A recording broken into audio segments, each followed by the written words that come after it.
Hey everyone, what's up? I hope you're doing great and welcome back to Dad's Budget Bites, that kitchen where budget meets flavor. They come together so good. At the end of our last video, we spun our cooking wheel here. The wheel told me that we're going to be making a cider and app, so that's what we're doing today. What we're going to be making is a little bit of a spin on Philly cheesesteak egg rolls. So if you like those, you're going to love this hopefully. So without further ado, let's get into it and let's cook. Here's what we're going to be using today to make these Philly cheesesteak rolls. So in the back, we have about a pound of shaved steak. It's just, it saves a step and it's a little bit more affordable getting the pre-shaved steak. So we have that. Provolone cheese. We have some cream cheese. Bell pepper, onion, some cayenne pepper to taste, salt and pepper to taste. And then instead of spring rolls, what we have here is like a dinner roll. So brioche dinner rolls. So the first thing you want to do is dice up your pepper and onion, and then if you're using slices of provolone, you kind of want to pre-slice those into itty-bitty pieces also to make it kind of like the equivalent of shredded provolone. If you already bought shredded provolone, perfect. You can skip this step.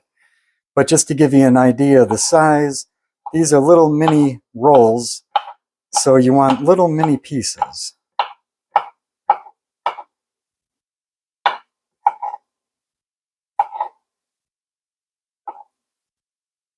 So that's what we're looking at there. Oh, this one didn't come apart. Little tiny little bitty pieces. Same with the onion.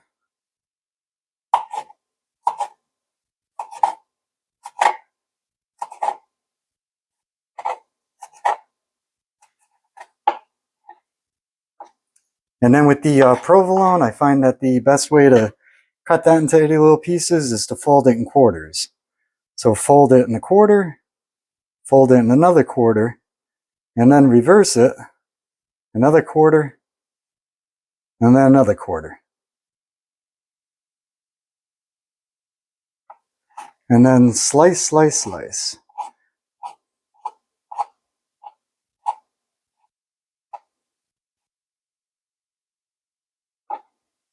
All right, so I just wanted to show you guys that. Now we can move on to the next step. All right, everyone, so the first thing you want to do is break out your favorite frying pan, get that warming up with a little bit of butter or oil. I'm using olive oil, so that's on a medium heat. You might want to go to medium high depending on how hot your burner gets. And now what we're going to do is we're going to cook up the shaved steak, the onions, and the peppers. So we can get that shaved steak in there.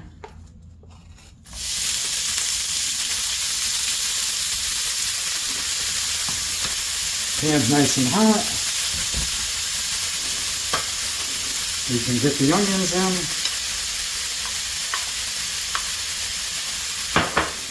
And the peppers. For more precise amounts, just remember to check out the video description, please. So we just want to fry this until the shaved steak looks cooked. I'm guessing about 5 minutes, tops.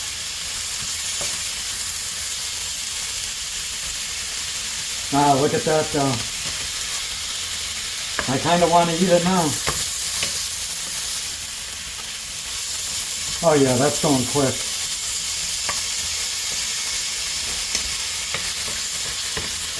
Alright, so I'll give this a few minutes or however long it takes, and then we can get back to the next step.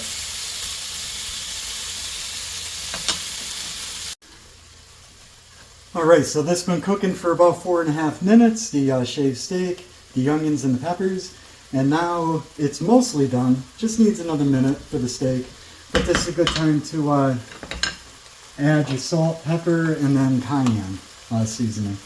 So a little bit of salt,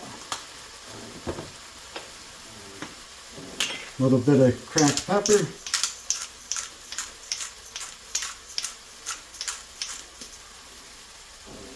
and then the cayenne pepper is a little bit on the spicy side, to me anyway.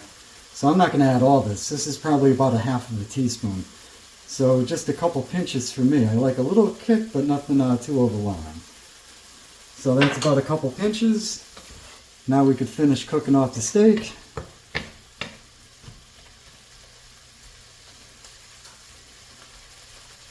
Yeah, if you see bigger pieces than you want, just kind of break it up during the cooking process. but this is looking good. Give it a little flip. Make sure everything's incorporated.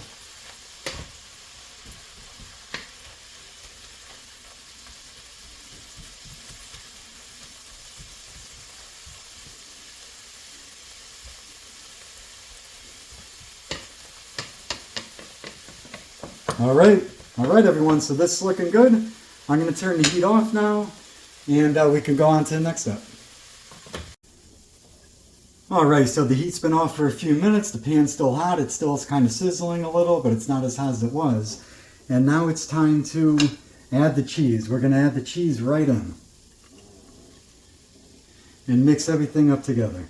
So yeah, you definitely want to use a non-stick pan for this, or you're going to end up with a really big mess. So we got the provolone. You can't have a Philly cheesesteak without provolone. Well, I guess you can, but that just makes it more traditional. And then the cream cheese is really going to add nice texture. So that's half a stick of cream cheese, which is 4 ounces, I believe. And now you want to mix everything together. If everything isn't really mixing as it should, yeah, you know what? I think I'm going to turn the heat on a medium lowish. So the heat's back on at 2.5 currently. We're going to mix this up, incorporate everything. And then it's time to get the bread ready so we could stuff these.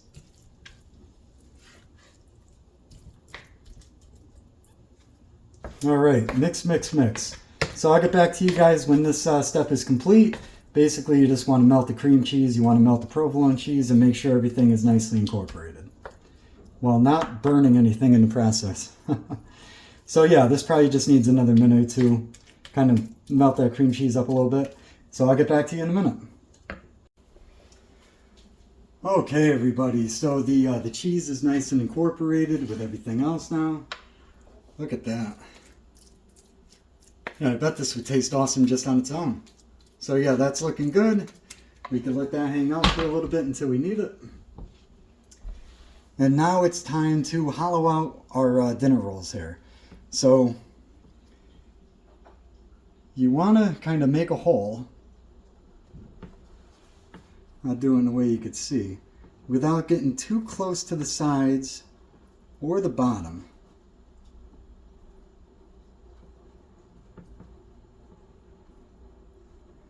All right, so we have our hole here, and then what you want to do is just kind of pick away from the sides lightly. So you kind of want to hollow it out a little bit more because you want to put as much in as you can, but you still want to keep the the side walls and the bottom, you still want to keep that pretty, overall you want to keep that pretty thick still. So that's what we're doing, nice little holes. So there's one. Do another one here. I'm sure there's many different ways to cut holes in bread. This is just the way I do. So you might have to go through more than once until it comes out. So there's the top. Maybe I could do something with this at some point later. So the main hole's done. Now you want to pick out the sides while still leaving much of the side intact, because you don't want any filling to come out. So you don't want to go too thin on the bottom or the sides.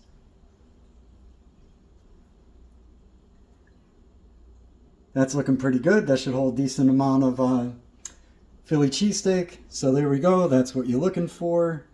I'll finish up the rest and then get back to you. Okay, everyone. So our holy dinner rolls are done. Holes completed. Mission accomplished. Once you get going, it's not that hard. One thing I forgot to mention is, as I was picking from the sides and the bottom a little bit too, to make the opening larger, you could also gently press the sides also. You don't want to make flatbread out of it, but if you gently press the sides, that would make the opening larger too, to hold more of this cheesy goodness that we're going to stuff now. Ideally with the stuffing, you still want it to be a little bit warm, not hot. You don't want to burn yourself, but you don't want the cheese to harden. So this is a little bit warm. We're going to stuff these real quick. You do want to bake them between 375 and 425, depending on if you're using convection, non-convection, and how hot your oven gets. So I have it on 400 convection, and should take about 12 to 15 minutes once we get these in the oven. So let's stuff them. You know, if you did this with like a large soup spoon, say, that works well.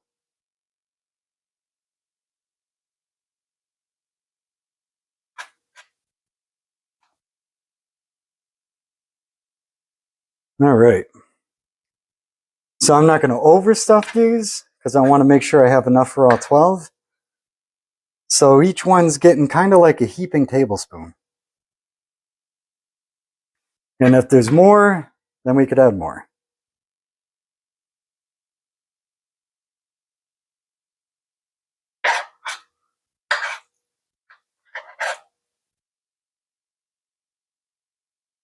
All right.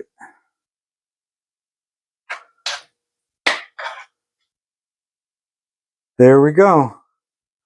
Yeah, it's looking good. Looks like we have plenty of stuffing to go around. So I'll finish these and then get back to you when it's all good and we could pop them in the oven.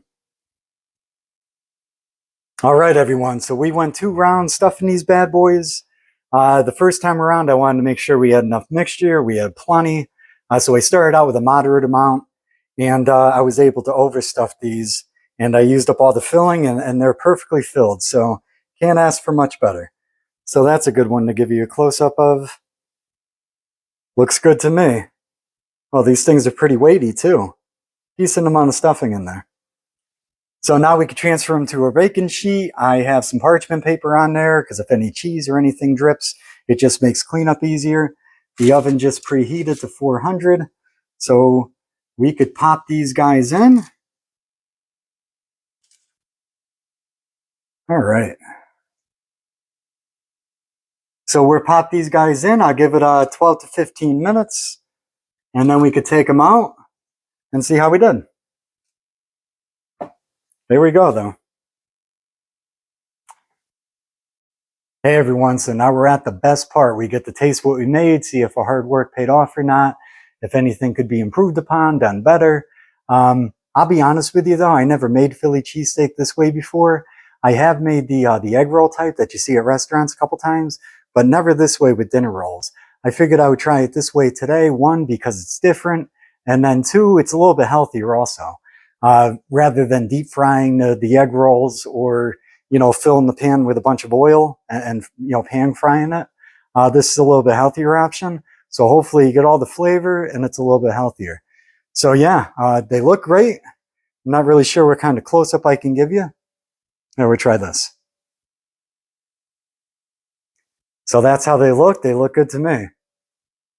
So yeah, if they taste as good as they smell and look, then we definitely hit this one out of the park. So I'm going to go against my better judgment here and just bite into it as opposed to counting it. We'll see how that goes. I have a napkin just in case. But yeah, let's taste this and see how we did.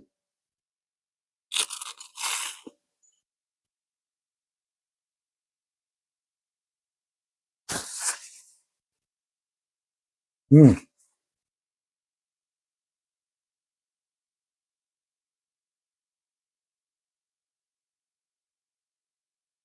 All right, so now you can actually see how filled these are. So when I said earlier, I said these things have some weight to them. That's why. Perfect. I would say these are great. If you like Philly cheesesteak, try this. You won't be disappointed. It has tons of flavor. And again, it's a little bit healthier option than deep frying them. So yeah, this is great. Try it. Let me know what you think. Give me your feedback. Got a little stuck in my tooth. So now we're at that part where we set up our next video. So we ended on a cider wrap. So that's what prompted us to make these. So that's where we are now. We'll give it a good spin, and then this will set up our next video. All right, that's a good one. All right, what do we got? Oh, look at that. We're going to do another cider and app. Maybe we'll switch it up and do a side next time. But yeah, be sure to tune in for that. If you enjoyed this video, if you got anything out of it, if you found it helpful, please hit that thumbs up. I do appreciate it. drop me a comment. I love hearing your thoughts. I love hearing your feedback. Please share it with your friends and family. Lastly, if you haven't done so already, please subscribe. I appreciate your support. And that's it. So until next time, I'll see you all next time.